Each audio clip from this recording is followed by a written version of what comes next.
Moses Goes to a Concert by Isaac Millman.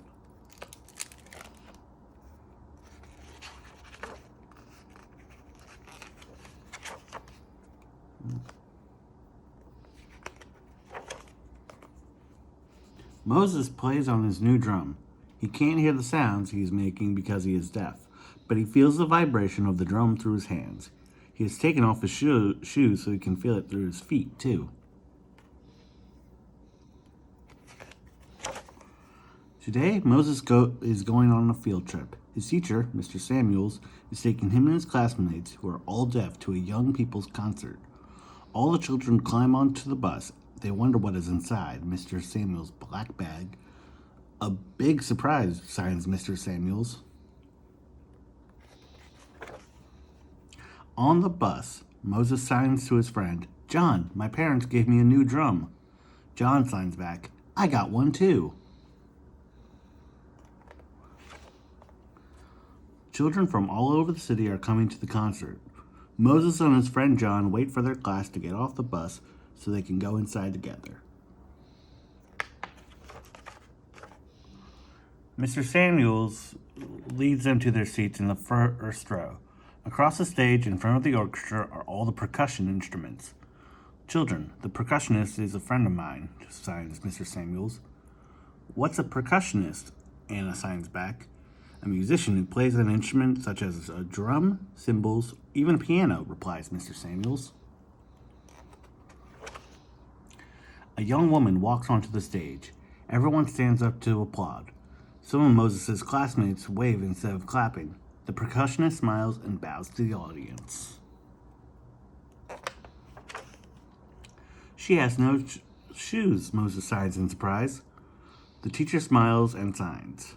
She is deaf too. She follows the orchestra by feeling the vibrations of the music through her stocking feet. Then, Mr. Samuels takes 11 balloons out of his black bag and hands one to each of his students. "Oh, what beautiful balloons," Anna signs. "Hold them in your laps," signs Mr. Samuels. "They'll help you feel the music." The conductor turns to face the orchestra and raises his baton. The percussionist strikes the huge gong and the concert begins. The percussionist watches the conductor and moves from one instrument to the next, striking each to make a sound. Moses and his classmates hold their balloons to their laps. They can feel the music as their balloons pick up the vibration.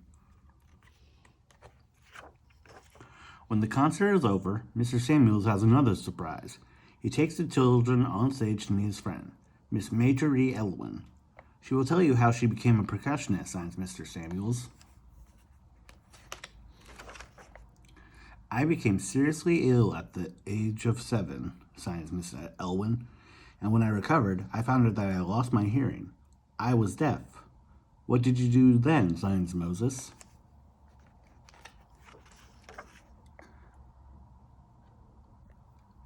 "I worked hard becoming a percussionist. My heart was set on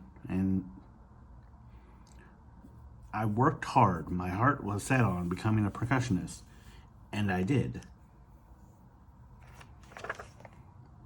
Now you can play on my musical instruments," Miss Elwin signs. "Come with me, children." Anna plays on the marimba. Beverly strikes the triangle. Mark pounds the floor tom and the cymbal. Diane beats the tom-toms. John hits the snare drum, and Moses thumps the bass drum.